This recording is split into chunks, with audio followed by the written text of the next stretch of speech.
Jawaban Tuhan atau responsnya terhadap apa yang kita harapkan daripadanya itu memang bisa beraneka ragam, bermacam-macam. Ada yang jawabannya itu berupa penundaan. Tuhan menunda memberikan. Kita menantikan begitu lama dan penundaan itu juga menjadi sangat lama, menguji kesabaran kita untuk menantikan apa yang kita harapkan dari Tuhan. Tetapi hal yang kedua yang juga bisa terjadi adalah bahwa jawabannya itu bukan penundaan, tetapi jawaban yang berupa sebaliknya dari apa yang kita minta.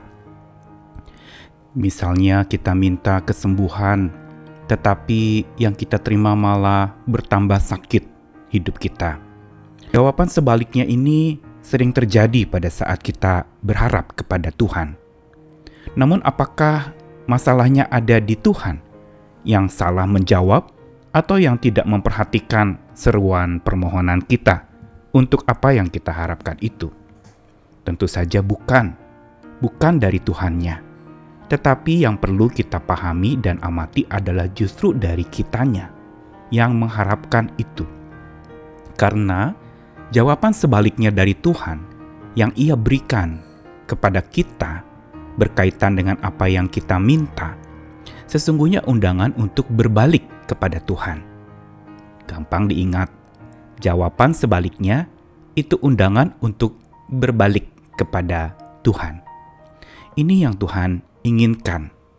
Karena itu seringkali sehingga kita menganggap bahwa pengharapan kita menjadi pudar dan buyar karena bertentangannya apa yang kita terima itu berkaitan dengan apa yang kita minta. Saya Nikolas Kurniawan menemani di dalam Sabda Tuhan lagi hari ini, masih menggumuli kitab Nabi Yeremia. Kali ini dibacakan dari pasal yang ke-14 ayat 10-12 dan 19-22. Beginilah firman Tuhan tentang bangsa ini. Mereka sangat senang mengembara dan tidak menahan kakinya. Sebab itu Tuhan tidak berkenan kepada mereka, tetapi sekarang Ia mau mengingat kesalahan mereka dan mau menghukum dosa mereka. Tuhan berfirman kepadaku, "Janganlah engkau berdoa untuk kebaikan bangsa ini. Sekalipun mereka berpuasa, Aku Tuhan tidak akan mendengarkan seruan mereka. Sekalipun mereka mempersembahkan korban bakaran dan korban sajian, Aku tidak akan berkenan kepada mereka. Melainkan Aku akan menghabiskan mereka dengan perang, dengan kelaparan, dan dengan penyakit sampar." Telah kau tolakkah Yehuda sama sekali? Telah merasa muakkah engkau terhadap Sion? Yeremia menyanggah. Mengapakah kami kau pukul demikian hingga tidak ada kesembuhan lagi bagi kami? Kami mengharapkan damai sejahtera tetapi tidak datang sesuatu yang baik. Mengharapkan waktu kesembuhan tetapi hanya ada kengerian. Ya Tuhan, kami tahu kefasikan kami dan kesalahan nenek moyang kami. Sungguh kami telah berdosa kepadamu. Janganlah engkau menampik kami oleh karena namamu, dan janganlah engkau menghinakan tahta kemuliaanmu. Ingatlah perjanjianmu dengan kami, janganlah membatalkannya. Adakah yang dapat menurunkan hujan di antara dewa kesia-siaan bangsa itu? Atau dapatkah langit sendiri memberi hujan lebat? Bukankah hanya Engkau saja, ya Tuhan Allah kami, pengharapan kami, yang membuat semuanya itu? Ungkapan Yeremia kali ini di dalam dialognya dengan Tuhan sekaligus sanggahannya yang lahir dari hati yang begitu nelangsa melihat bangsa yang berdosa itu.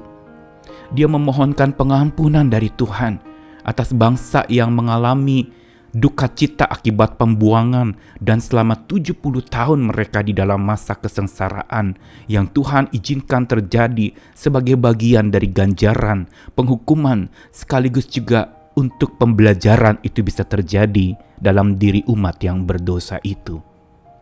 Dan karenanya apa yang mereka harapkan justru adalah jawaban yang sebaliknya. Mereka menantikan damai sejahtera, tetapi yang mereka terima adalah sebaliknya, kesusahan.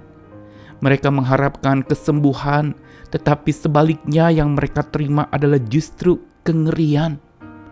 Dan mengapa ini justru terjadi bagi umat pilihan Tuhan Israel? Tentu saja ada maksudnya. Seperti yang tadi saya katakan bahwa jawaban sebaliknya dari Tuhan, sesungguhnya undangan untuk berbalik sepenuhnya kepada Tuhan. Karena itu betapa penting kita menyimak akan apa sebenarnya yang ada di dalam benak Tuhan terhadap bangsa yang memberontak ini. Dikatakan bahwa memang Tuhan tahu mereka itu adalah orang-orang yang sangat senang mengembara dan tidak menahan kakinya. Karena itu Tuhan tidak berkenan kepada mereka. Mereka bukan orang-orang yang secara lunak mau mengakui dosa, secara lembut datang dan menyesal di hadapan Tuhan, tapi berulang kali peringatan dari Tuhan datang dan berulang kali pelanggaran dilakukan. Dan kali ini Tuhan menegur dengan sangat keras. Bahkan Dia mengatakan Dia mau mengingat kesalahan-kesalahan mereka dan menghukum dosa mereka. Sampai-sampai Tuhan bilang kepada Yeremia, "Jangan engkau berdoa untuk kebaikan bangsa ini. Sekalipun mereka berpuasa, aku tidak akan dengarkan seruan mereka." Ungkapan dari Tuhan ini memang ungkapan yang tidak biasa. Ungkapan yang kita tidak mudah memahaminya dari Allah yang Maha Kasih. Seolah Allah sedang marah sekali kepada umatnya itu. Seolah Tuhan itu sedang menegur keras, bahkan sedang menutup telinganya tidak mau mendengarkan seruan dari mereka, umat pilihan Tuhan. Dan bahkan Tuhan menolak mereka dan tidak berkenan kepada apa yang mereka persembahkan. Bahkan dengan tegas Tuhan mengatakan akan menghabiskan mereka dengan perang, kelaparan, dan dengan penyakit sampar. Ini semua menegaskan tentang Tuhan kita yang maha tegas itu. Dia tidak bisa dipermainkan. Dia justru tegas sekali menolak umat pilihannya yang berbuat dosa kepadanya. Dan dia justru di dalam kasihnya, dia sedang memukul umatnya ini agar terjadi pemulihan dan kedewasaan dari diri mereka. Dan ini yang sebenarnya sedang dikerjakan Tuhan juga pada saat ketika kita mendapati harapan yang kita terima itu tidak seperti yang kita mau. Doa yang kita panjatkan, jawabannya justru berbalik dan sebaliknya dari apa yang kita inginkan. Pada saat itu marilah kita introspeksi, memeriksa dan melihat diri kita. Jangan-jangan memang ada ganjalan atau dosa yang kita belum akui di hadapan Tuhan.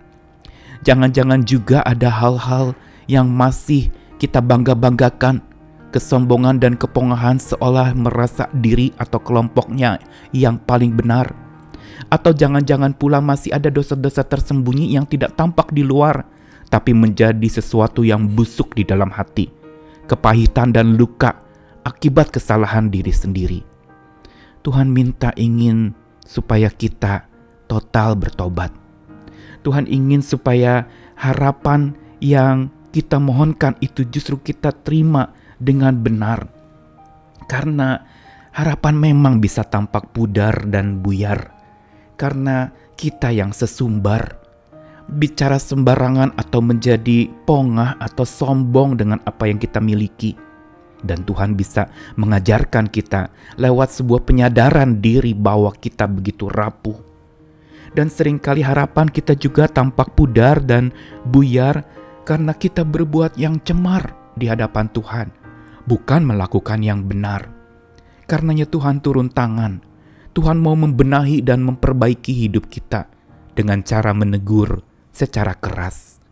Tuhan mau mengingatkan kita tentang betapa rapuhnya kita tanpa Tuhan.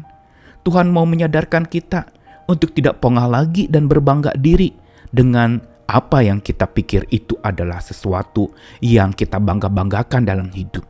Hari ini, sabda Tuhan ingin mengajarkan kepada setiap kita untuk kembali kepada Tuhan, untuk berbalik kepada Tuhan, supaya kita bisa menerima pengharapan yang bukan sebaliknya dari apa yang kita harapkan. Selamat teguh berharap bersama dengan Tuhan, karena makin percaya dan bertobat kepada Tuhan, makin kita akan berdaya dan jadi kuat oleh Tuhan. Amin.